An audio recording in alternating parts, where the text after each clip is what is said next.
तो हेलो बच्चा लोग, मैं गौतम कुमार फ्रॉम आईआईटी हैदराबाद और आज हम स्टार्ट करने वाले हैं चैप्टर सेकंड के न्यूमेरिकल्स। तो बेसिकली आज है हमारा डे 5 और आज हम करेंगे चैप्टर सेकंड के जितने भी important examples and exercise questions हैं बोर्ड के एग्जाम के ओरिएंटेड। तो एनसीईआरटी बुक से मैंने डायरेक्ट एग्जांपल्स और एक्सरसाइज क्वेश्चन लिए हैं, तो आप उनको देख सकते हैं आंसर्स को। मैं इनको पूरा सोल्व नहीं कराने वाला हूँ, मतलब कैलकुलेशन मैं थोड़ा बहुत छोड़ दूंगा आपके ऊपर, क्योंकि आपको कॉन्सेप्ट समझने हैं। ठीक है, तो बेसिकली हम स्टार्ट करने वाले हैं एग्जाम्पल 2.1 से। तो चलिए स्टार्ट करते हैं। तो यहाँ पे पहला एग्जाम्पल दिया हुआ है, calculate the potential at point P due to a charge at 9 centimetre away. देखो बहुत ही बेसिक क्वेश्चन है, जैसा कि मैंने डे नंबर 2 में जो आपको पढ़ाया था, जो पोटेंशियल का फॉर्मूला क्या होता है, पोटेंशियल एनर्जी का फॉर्मूला क्या होता है, उन सबको यूज़ करके ही आज के जो एग्जाम्पल्स और एक्सरसाइज क्वेश्चन हैं वो अटैम्प्ट होंगे। ठीक है, तो चलिए स्टार्ट करते हैं। तो आपको पता है कि पोटेंशियल का फॉर्मूला होता है KQ डिवाइड बाई R है। Okay, and potential is a scalar quantity. तो आपको चार्ज का वैल्यू दिया गया है और आर का वैल्यू है 9 सेंटीमीटर। आप पुट करिए, के का वैल्यू 9 इंटू 10⁻⁹ एंड क्यू का value 4 into 10⁻⁷ coulomb divide by R का value 9 into 10⁻², because is centimetre को मीटर में करेंगे तो 10⁻²। तो इसको जब आप सोल्व करेंगे तो 9 से 9 कैंसिल हो जाएगा और ये आ जाएगा 4 इंटू -7 + 9 + 2 और ये -2। ठीक है, ये होगा 10⁻4। This is our potential. Now ये पार्ट हो गया। बी पार्ट में देखिए क्या पूछा है, hence obtain the work done in bringing a charge from infinity to P point.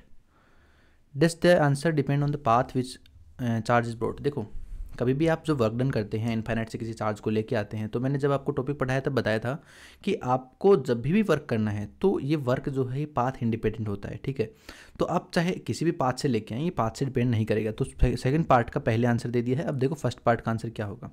एक वर्क का फॉर्मूला लिखाया था मैंने कि चार्ज इंटू पोटेंशियल, कि जिस भी पॉइंट पे आप लेके आ रहे हो वहाँ पे कितना पोटेंशियल ऑलरेडी प्रेजेंट है, या फिर वहाँ पे कोई एक्स्ट्रा चार्ज है उसके जो एग्जर्ट किया गया उसके द्वारा जो भी वहाँ पे पोटेंशियल लगाया गया है, तो उसके अगेंस्ट अपने को वर्क करना है। तो इसलिए उसका जो फॉर्मूला होता है वो होता है चार्ज जो भी आप लेके आ रहे हो इनफाइनाइट से into potential at that point. ठीक है, तो ये हो गया क्यू एंड वी की। वी का जो पोटेंशियल का वैल्यू जो हमने कैलकुलेट किया है वो पुट कर देंगे। तो चार्ज का वैल्यू कितना है 2 इंटू 10⁻⁹ कुलम इंटू पोटेंशियल का वैल्यू है 4 इंटू 10⁻4। वेरी बेसिक हो जाएगा 8 इंटू 10⁻⁵। जो भी है आप देख लीजिएगा, ये वर्क का वैल्यू आ गया in joule. Okay, I think you understand.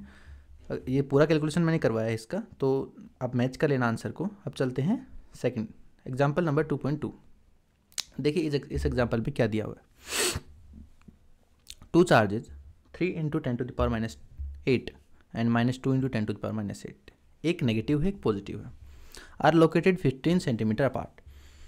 बोल रहा है कि दो चार्जेस हैं जिनके बीच की दूरी 15 सेंटीमीटर है। At what point on the line joining the two charges is electric potential 0। ठीक है, take the potential is infinite at 0। तो देखो यहाँ पे पूछा क्या है कि बोला है कि आपके पास दो चार्जेस हैं, यहाँ पे 3 इंटू 10⁻⁸ कुलाम और यहाँ पे -2 इंटू 10⁻⁸ कुलाम। बेसिकली क्वेश्चन ज़्यादा हार्ड नहीं है, इसमें पूछा ये है ट्रिक से किस पॉइंट के ऊपर, मान लेते हैं यहाँ है वो पॉइंट जहाँ पे आपका पोटेंशियल 0 है। वो पॉइंट पूछा है कि जिस पॉइंट पे आपका पोटेंशियल का वैल्यू 0 आ जाए। क्यों होगा 0, ये भी सही बात है। अब मैंने ये पॉइंट इनसाइड ही क्यों बनाया, आउटसाइड भी हो सकता है। तो देखिए इसका रीज़न ये है कि जब आपके चार्जेस एक नेगेटिव एक पॉजिटिव है, इसका मतलब उन दोनों का जो पोटेंशियल का इफेक्ट होगा वो एक दूसरे को कैंसिल करेगा, और उनका जो नेगेटिव और पॉजिटिव को मिल के जो 0 पोटेंशियल आएगा वो कहीं ना कहीं उनकी लाइन जॉइनिंग के ऊपर ही आएगा। क्वेश्चन में दिया भी हुआ है, अगर नहीं भी दे तो आपको सोचना है, अगर दोनों चार्जेज पॉजिटिव होते या दोनों नेगेटिव होते तो वो कहीं भी हो सकता है प्रेजेंट, बट अगर एक नेगेटिव पॉजिटिव है तो आपको उन लाइन जॉइनिंग के ऊपर मिल जाएगा आपको। ठीक है, तो यहाँ देखिए कहाँ पे 0 है, तो हमने मान लिया यहाँ 0 है जो x डिस्टेंस है 3 इंटू 10⁻⁸ से, और इससे हो गया 15 - x, बिकॉज आपको टोटल डिस्टेंस कितना दिया हुआ है 15 सेंटीमीटर। बिल्कुल ईजी है, देखिए काफ़ी ईजी तरीके से सॉल्व हो जाएगा। आपको लिखना है पोटेंशियल का वैल्यू एट, मान लेते हैं इसको पी पॉइंट मान लेते हैं, तो ये हो जाएगा k into Q1 divide by x plus k into Q2 divide by 15 - x। क्योंकि हमने माना कि ये जो Q2 चार्ज है और ये Q1 चार्ज है, तो Q1 से कितना डिस्टेंस है x, Q2 से कितना है 15 - x। बहुत ईजी तरीके से हो जाएगा। देखिए आप वैल्यू पुट करेंगे यहाँ पे, और एक चीज़ दी गई है इस क्वेश्चन में कि आपको उस पॉइंट के ऊपर 0 पोटेंशियल लेना है, तो वीपी हमने कितना ले लिया 0, तो k तो कैंसिल हो जाएगा 0 0 से, तो q बचेगा ऊपर 3 into 10⁻⁸ divide by x plus ये हो जाएगा आपका Q2 जो है -2 इंटू 10⁻⁸ डिवाइड बाई 15 - x। आप इसको राइट साइड भेजेंगे 10⁻⁸ भी कैंसिल हो जाएगा, तो ये हो जाएगा 3 divide by x is equal to 2 divide by 15 - x। इस इक्वेशन को सोल्व कर लेंगे और यहाँ से x का वैल्यू फाइंड कर लेंगे, वहीं आपका आंसर है जो इस क्वेश्चन में पूछा गया है। I think you understand. चलिए नेक्स्ट क्वेश्चन के ऊपर। अब लिया है हमने एग्जाम्पल नंबर 2.4। इस क्वेश्चन में देखिए क्या पूछा है। एक फिगर दिया गया है आपको, 4 charges are arranged at the corner of square of side d as shown in the figure 2.15a। तो ये एनसीईआरटी के अंदर आप देख सकते हैं same question. Find the work required to put together the arrangement. पहला क्वेश्चन है इसमें ए पार्ट, आपको वर्क फाइंड करना है इस अरेंजमेंट को फॉर्म करने के लिए, ठीक है। ओके, तो देखते हैं। इसने बोला कि आपके पास 4 चार्ज पुट करने हैं ऐसे एक स्क्वायर की फॉर्म में। यहाँ पे -q है, यहाँ +q है, यहाँ -q है और यहाँ +q है। इसको ए पॉइंट बोला है, इसको बी, इसको सी, इसको डी।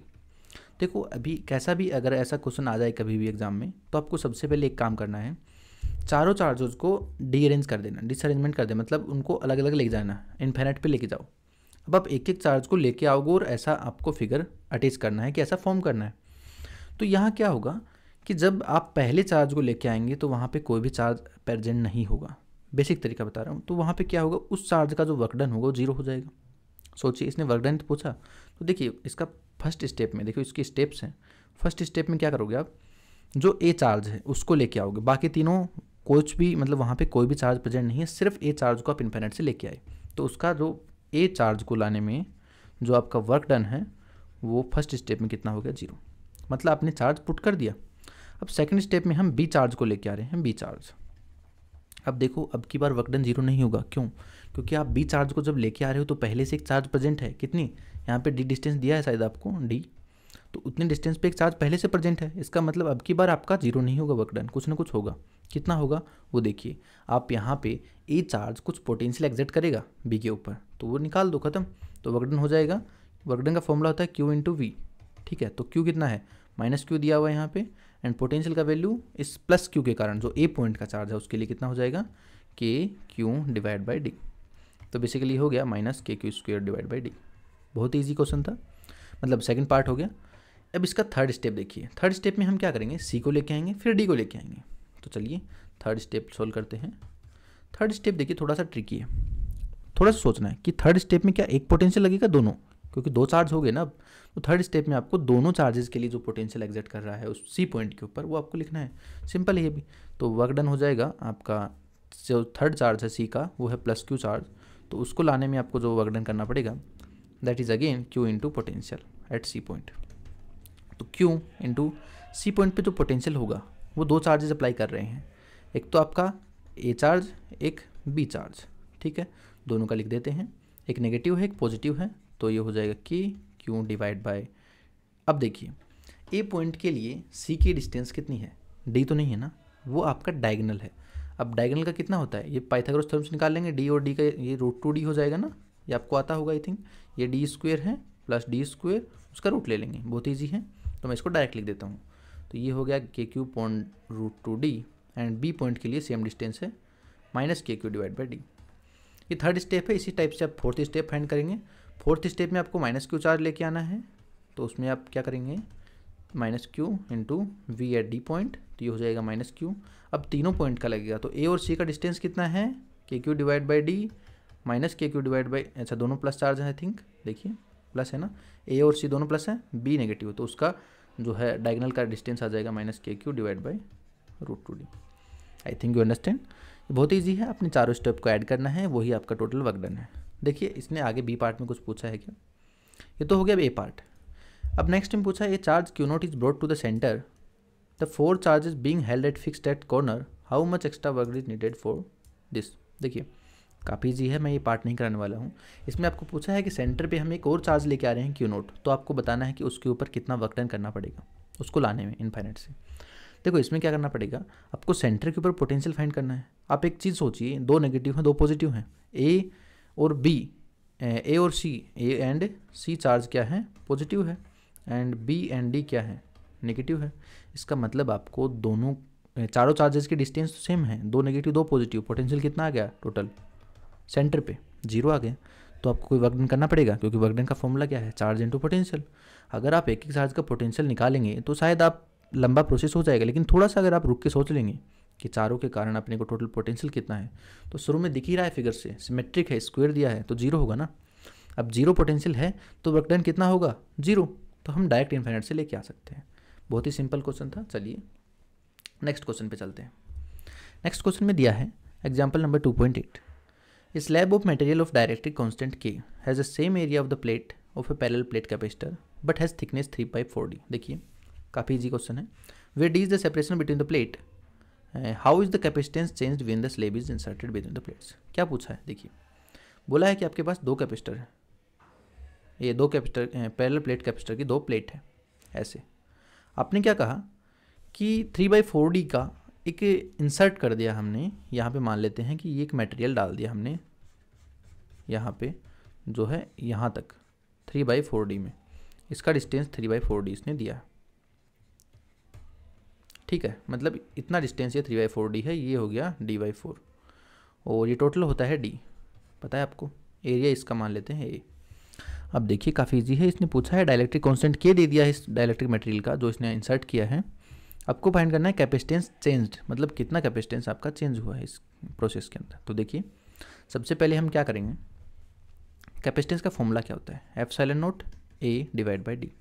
ये तो था शुरू में जब आपने इंसर्ट किया, तो टोटल में तो इंसर्ट नहीं किया, कुछ पार्ट में इंसर्ट किया ना। तो देखिए कैसे होगा, C जो होगा वो हो जाएगा, ये जो एप्सिलॉन नॉट है उसकी जगह कितना आ जाएगा, epsilon not K A divide by, but total distance नहीं आएगा, 3/4D में तो आपने पुट किया ना, तो वहाँ पे ये चेंज होगा, plus epsilon nought A upon D/4, ये सेम रहेगा, समझे। तो यहाँ पे देखिए कितना हो गया, epsilon nought 4 epsilon nought KA by 3D plus epsilon nought 4A epsilon nought A upon D, ये ऐसा कुछ हो गया। यहाँ पे कॉमन हो जाएगा 4 epsilon nought A divide by D और ये बच गया K upon 3 plus 1 I think, okay. Now ये आ गया आपका 4 epsilon nought A divide by D and K plus 3 divide by 3। बहुत ही ईजी क्वेश्चन था, ज़्यादा सोचना नहीं पड़ा, आपको फाइंड करना था कि कितना चेंज हुआ। तो ये हमारा C प्राइम है, after inserting the dielectric material अपना C प्राइम इतना आया। तो पहले कितना था, ये C था, ये देखिए ये C का वैल्यू था इतना, तो इसको हम C बोल देंगे, तो 4C K प्लस 3/3। तो ये इतना फैक्टर आपका क्या हो गया, चेंज हो गया कैपेसिटेंस का। तो देखिए आपको समझ में आया होगा। अपने को सबसे पहले ये सोचना है कि पहले कितना था कैपेसिटेंस, और जब मटेरियल को इंसर्ट कर देंगे तो एप्सिलॉन नॉट की जगह क्या आ जाता है, एप्सिलॉन आ जाता है, और एप्सिलॉन का वैल्यू कितना होता है, एप्सिलॉन नॉट इंटू K, या फिर इसको कभी कभी एप्सिलॉन R भी बोलते हैं। आई थिंक ये मैंने क्लास में बताया था, तो आपने अगर क्लास देखी है तो समझ में आ गया होगा। चलिए नेक्स्ट एग्जाम्पल के ऊपर चलते हैं। एग्जाम्पल देखिए क्या बोल रहा है, a network of 410 microfarad capacitor is connected to 500 volt supply. तो आपने क्या किया, 4 कैपेसिटर लिए, उनको 500 वोल्ट से कनेक्ट कर दिया। फिगर के according the equivalent capacitance of the network, सबसे पहले आपको इक्विवेलेंट कैपेसिटेंस फाइंड करना है। तो देखिए इस फिगर को देख के आपको लग रहा होगा कि दो पैरेलल में है, दो पैरेलल में है, ऐसा कुछ नहीं है। ध्यान से देखिएगा कि ऊपर वाले तीनों कैपेसिटर सीरीज में है। देखने से लग रहा है कि दो ये C2 और C4 जो है वो पैरेलल में, बट ऐसा नहीं है, C4 अलग है, C4 के तीनों अलग से सीरीज में कनेक्टेड हैं, बट C4 के पैरेलल में है तीनों। तो इस फिगर को मैं थोड़ा सा डिफॉर्म कर देता हूँ, अच्छे समझ में आ जाएगा। देखिए मैं बोल देता हूँ ये 3 कैपेसिटर आपके लगे हुए हैं, और इनसे अटैच है आपका C4 कैपेसिटर, और इसके अटैच्ड है बैटरी। आप इस वायर को कैसे भी तोड़ मोड़ सकते हैं, तो इसमें स्ट्रेच करने से कोई फर्क नहीं पड़ेगा। ये अंडरस्टैंडिंग सबसे अजीब तरीका होता है, आप इसको थोड़ा सा रिफॉर्म कर लें अपने अकॉर्डिंग। तो आप देख रहे हैं यहाँ पे C1 C2 और C3 तीनों के तीनों आपके क्या हैं, सीरीज कनेक्शन है, और C4 पैरेलल में आ गए इनके। तो देखिए सीरीज कनेक्शन में हम कैसे फाइंड करते हैं कैपेसिटेंस, आपको पता है। देखिए फॉर्मूला क्या था उसका, 1/C इक्वलेंट, जो सीरीज में था 1/C1, 1/C2 एंड 1/C3। अच्छा इसने बोला है कि 10 माइक्रोफेरेड है हर एक का वैल्यू, तो यहाँ पे 1/C इक्वलेंट जो है 1/10, 1/10, 1/10, 3/10 आ गया इसका आंसर। तो C इक्वलेंट आ गया हमारा 10/3 माइक्रोफेरेड। आई थिंक यहाँ तक आपको समझ में आया। ये क्या है, ये उन तीनों कैपेसिटर का जो सीरीज में है उनका इक्विवेलेंट वैल्यू है। अभी तक हमने C4 का वैल्यू अटैच नहीं किया क्योंकि C4 पैरेलल में है। तो चलिए फाइनल जो C इक्विवेलेंट का वैल्यू आएगा, मतलब हम इसको कैपिटल C बोल देते हैं, ये जो वैल्यू आएगा ये आएगा पैरेलल के अंदर क्या होता है, डायरेक्ट ऐड करते हैं C1 प्लस C2, तो उसका फॉर्मूला होता है C1 प्लस C2। यहाँ पे C4 है और ये C इक्वलेंट हो जाएगा, तो यहाँ पे 10/3 प्लस 10, तो ये हो गया आपका 10 और 30 40/3, यह आ गया माइक्रोफेरेड आपका कैपिटल C का वैल्यू, या कहें कि final capacitance in the circuit. ठीक है, देखिए ये तो हो गया फर्स्ट पार्ट। अब सेकंड पार्ट में देखिए क्या पूछा है, the charge on the its capacitor, हर एक कैपेसिटर के ऊपर चार्ज पूछा है। तो देखिए चार्ज का वैल्यू क्या होता है कि जब भी आपका सीरीज़ के अंदर कोई कैपेसिटर कनेक्ट होते हैं तो उनमें चार्ज सेम होता है, बट पैरेलल के अंदर वोल्टेज सेम होता है, चार्ज सेम नहीं होता। तो यहाँ पे देखिए मैं ये कह सकता हूँ कि यहाँ पे अगर 500 वोल्ट है तो सेम वोल्टेज इसमें भी जा रहा होगा और सेम वोल्टेज इन तीनों में जा रहा होगा।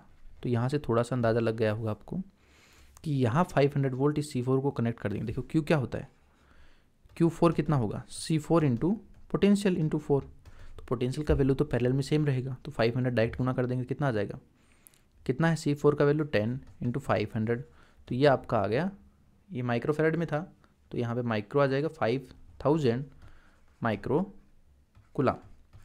ये आया आपका चार्ज का value in the fourth capacitor. अब आप क्या करेंगे, फर्स्ट और सेकंड और थर्ड में, फर्स्ट सेकंड थर्ड में चार्ज का वैल्यू सेम रहेगा या डिफरेंट होगा, सोचिए सेम रहेगा ना। क्यों रहेगा सेम, क्योंकि आपका जो सीरीज़ के अंदर जो चार्जेस होते हैं वो सेम होते हैं। ठीक है, बेसिक है। अब देखो इन तीनों का कैपेसिटेंस कितना है, 10/3 है, तो टोटल कैपेसिटेंस का फाइंड कर लेते हैं। देखिए मैं बोल देता हूँ कि 10/3 जो C ऊपर वाले जो हैं C1 C2 एंड C3 के अंदर बात कर रहे हैं, तो 10/3 इंटू 500, तो वहाँ से आप इसको फाइंड कर लेंगे सेम टाइप से। तो ये देखिए कितना आ रहा है, 5000 डिवाइड बाई 3 माइक्रो कूलम। तो इतना चार्ज आपने फर्स्ट जो लाइन है जिसके अंदर 3 कैपेसिटर कनेक्टेड है उनमें होगा। ये आप चेक कर सकते हैं कैलकुलेशन कितना आ रहा है इसका आंसर, बट बेसिक आइडिया यही है कि आपको सबसे पहले कैपेसिटेंस कैसे निकालना है, और अगर कैपेसिटेंस फाइंड कर लिया तो आपको पता होना चाहिए सीरीज के अंदर चार्ज सेम होता है, पैरेलल के अंदर वोल्टेज सेम होता है। ये मैंने जब इसका डेरिवेशन कराया था डे 3 में तो आपने देखा होगा। चलिए नेक्स्ट एग्जाम्पल मैंने लिया है एक्सरसाइज से 2.2, एक्सरसाइज का क्वेश्चन है ये, एक्सरसाइज 2.2, तो NCERT चैप्टर नंबर 2 में देख लीजिएगा आप।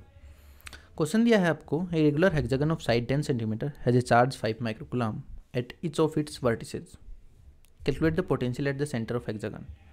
देखिए यहाँ पे एक हेक्सागन दिया है, ऐसे हेक्सागन होता है जिसकी 6 साइड्स होती हैं और सभी की सभी इक्वल होती हैं, तो 10 सेंटीमीटर इसने साइड दिया है एंड 5 माइक्रोकूलम बोला है कि हर एक पॉइंट के ऊपर 5 माइक्रोकूलम चार्ज प्रेजेंट है। मैं शो नहीं कर रहा हूँ बट आप समझ लीजिएगा 5 माइक्रोकूलम है। पोटेंशियल फाइंड करना है इसके सेंटर पे, तो देखिएगा हेक्सागनल की प्रॉपर्टी होती है कि सेंटर के ऊपर हर एक ट्राइंगल कितना डिग्री फॉर्म करता है, 60 डिग्री। ये सभी क्या होते हैं, इक्विलैटरल ट्राइंगल होते हैं। ठीक है, हेक्सागनल ट्राइंगल की प्रॉपर्टी होती है, तो ये भी 10 हो गया, ये भी 10 हो गया, इक्विलैटरल ट्राइंगल है। तो सिंपल है, सभी के लिए अगर पोटेंशियल की वैल्यू फाइंड करनी हो तो क्या करेंगे, KQ1 divide by R, KQ2 divide by R2, ऐसे करेंगे। तो यहाँ पे 6 चार्जेस हैं, सभी की डिस्टेंस सेम है, तो हम डायरेक्ट कह सकते हैं 6 into KQ divide by R, charge भी सेम है। तो बेसिकली इसका आंसर आ जाएगा 6 इंटू 9 इंटू 10⁻⁹, चार्ज का वैल्यू 5 माइक्रोकूलम है और डिवाइड बाय R का वैल्यू यहाँ पे 10 सेंटीमीटर है। बहुत ही बेसिक क्वेश्चन था, ये आप इसको सोल्व कर लेंगे और ये आपको पोटेंशियल का वैल्यू आ जाएगा। ठीक है, ये हो गया एग्जाम्पल एक्सरसाइज 2.2। नाउ अब हम चलिए अब हम सोल्व करते हैं एक्सरसाइज 2.6 क्वेश्चन। इसमें दिया हुआ 3 capacitor each of capacitance 9 picofarad are connected in series, what is the total capacitance of combination. तो अभी भी थोड़ी देर पहले बताया मैंने आपकी, जब भी सीरीज कनेक्शन होता है तो आपका इक्विवेलेंट कैपेसिटेंस का जो फॉर्मूला होता है सिंपल होता है। अच्छा सीरीज में ये नहीं होता, ओके ओके ओके, ये पैरेलल का है। सीरीज में होगा 1/C equivalent, 1/C1, 1/C2, 1/C3। तो आपके 3 कैपेसिटर दिए हुए हैं, तीनों की कैपेसिटेंस की वैल्यू 9 पिकोफैरड है, तो यहाँ पे पुट करेंगे और C इक्विवेलेंट आ जाएगा। देखिए कितना आ रहा है, 1/C इक्विवेलेंट 1/9, 1/9 एंड 1/9, ये हो गया 3/9, 1/3। तो आपका जो C इक्विवेलेंट का वैल्यू है वो आ गया 3 पिकोफैरड। ठीक है, अब देखिए सेकंड पार्ट में क्या दिया हुआ, ये तो हो गया टोटल कैपेसिटेंस ऑफ कॉम्बिनेशन। अब बी पार्ट में दिया हुआ है what is the potential difference across its capacitor if the combination is connected to 120 volt. देखिए यहाँ पे कुछ बोला गया है कि आपके पास 3 कैपेसिटर थे 99 पिकोफैरड के, और यहाँ पे एक बैटरी कनेक्टेड है 120 वोल्ट का। तो पूछा जा रहा है कि यहाँ पे V1 कितना है, V2 कितना है एंड V3 कितना है। देखिए सभी का वैल्यू अगर 9 पिकोफैरेड है तो सभी की पोटेंशियल की वैल्यू कितनी होगी, तो पोटेंशियल ये ड्रॉप करेंगे तीनों कैपेसिटर्स के ऊपर वो सेम होगा, क्योंकि क्या होता है Q इज इक्वल टू होता है CV। तो अगर कैपेसिटेंस का वैल्यू सेम है, चार्ज तो सेम होता ही है, तो पोटेंशियल भी क्या होना चाहिए, सेम होगा। अब ये फाइंड कैसे करेंगे, देखिए C जो होता है प्रोपोर्शनल टू होता है 1/V के, तो हम बोल सकते हैं कि V फाइंड अगर करना है V1 या V2 जो भी हम फाइंड कर रहे हैं, बेसिकली क्या हो जाएगा 120 डिवाइड बाई कितने कैपेसिटर हैं 3, तो ये हो जाएगा 40। हर एक कैपेसिटर के ऊपर 40 वोल्ट आपका ड्रॉप हो रहा है, या फिर कह सकते हैं पोटेंशियल का वैल्यू 40 वोल्ट है। Now we are going to our last question 2.10 exercise number. तो एक्सरसाइज 2.10 देखिए इस क्वेश्चन में दिया गया है a 12 picofarad capacitor is connected to 50 volt battery, how much electrostatic energy is stored in the capacitor. तो जब भी मैंने आपको टॉपिक करवाया था तो कैपेसिटर की स्टोर्ड एनर्जी फाइंड करने का एक फॉर्मूला था। तीनों फॉर्मूला मैं दोबारा से लिख देता हूँ जिससे आपको थोड़ा रिवीजन हो जाए। देखिए एनर्जी का फॉर्मूला था U is equal to half CV²। जब आपका C और पोटेंशियल दिए हुए, कैपेसिटेंस और पोटेंशियल की वैल्यू दी हुई, जब आपके पास में चार्ज इंटू पोटेंशियल दिया हो तो ये फॉर्मूला यूज करना है, जब आपको चार्ज इंटू कैपेसिटर दिया हो तो ये फॉर्मूला यूज करना है। ये तीनों ही फॉर्मूला एनर्जी के थे। इस केस में आपको कैपेसिटेंस और वोल्टेज पोटेंशियल दिया हुआ है, तो बेसिकली हम यूज़ करेंगे फर्स्ट फॉर्मूला। तो देखिए हमारा आंसर कितना आ रहा है, U is equal to half, C का वैल्यू यहाँ पे है 12 picofarad, pico means 10⁻12 and 50 volt battery है, तो ये होगा 2 × 6 एंड 6 × 50 300 10⁻12, दिस इज 3 × 10⁻10 एंड ये हो गया एनर्जी इन मीन्स जूल। तो this is our stored energy in the capacitor which is connected with 50 volt battery. I hope ये सीरीज़ आपको समझ में आया होगा। तो नेक्स्ट टाइम जो मैं वीडियो अपलोड करूँगा उसके अंदर बेसिकली मैं आपको नेक्स्ट चैप्टर स्टार्ट करूँगा, क्योंकि मैंने 2 चैप्टर पढ़ाए, दोनों के जो भी एग्जाम्पल्स या एक्सरसाइज के इंपॉर्टेंट क्वेश्चन थे एग्जाम के ओरिएंटेड वो मैंने सोल्व करा दिए हैं मेरी तरफ से। तो अब हम नेक्स्ट टाइम से नेक्स्ट चैप्टर स्टार्ट करेंगे